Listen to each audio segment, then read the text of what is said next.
Monsieur le Premier ministre, conçus dans les années 70 pour maintenir le lien des populations immigrées avec leur pays, les enseignements de langue et culture d'origine, les ELCO, ont progressivement dérivé.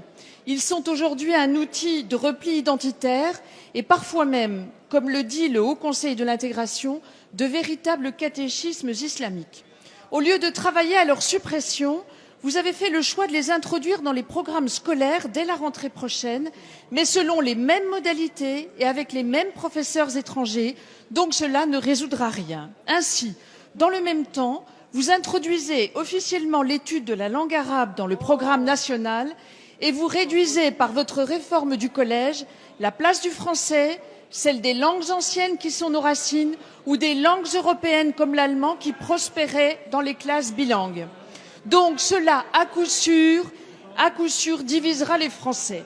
Pourquoi n'avez-vous pas le courage de dire aux familles que la réussite de leurs enfants passe d'abord par la maîtrise de la langue française, qui n'est pas, comme le dit votre circulaire de la prochaine rentrée, un langage parmi d'autres. S'il vous plaît.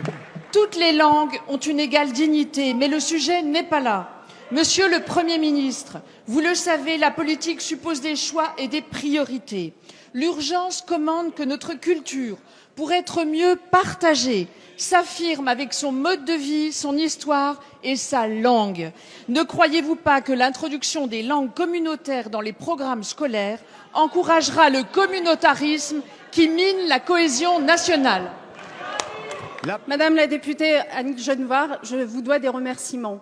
Vraiment pour cette question par laquelle vous avez démontré, je crois, à une grande partie de nos concitoyens, et j'espère qu'ils nous écoutent, la conception que vous vous faites, notamment de la langue arabe, qui pour vous est donc en concurrence avec l'allemand, par exemple, et doit, bien entendu, si je vous suis, être moins bien traitée et être considérée comme une langue communautaire. Ah, mais nous ne serons jamais d'accord, Madame la députée.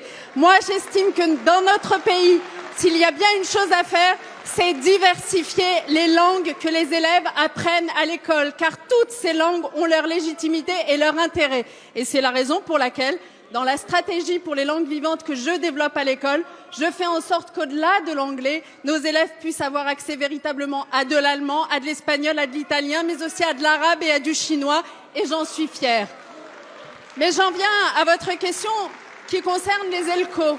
Vous devriez, au contraire, vous réjouir de ce que nous nous apprêtons à faire des ELCO, puisque nous sommes globalement tous d'accord sur ces bancs pour dire que les ELCO appartiennent à un temps révolu, les années 70, où notre pays signait des conventions avec les pays dont provenaient des populations immigrées avec leurs enfants, et que, dans le cadre de ces conventions, on offrait à ces enfants des enseignements à la fois de langue et de culture destinés à leur permettre de retourner chez eux un jour. Aujourd'hui, tout ça n'a plus cours, évidemment, et l'apprentissage de l'arabe, du turc ou du portugais doit évidemment se faire dans un cadre scolaire, banalisé, normalisé, comme toutes les autres langues. C'est ce que je prépare pour, dès la rentrée prochaine, pour quelques langues et d'ici 3 ans pour l'ensemble d'entre elles.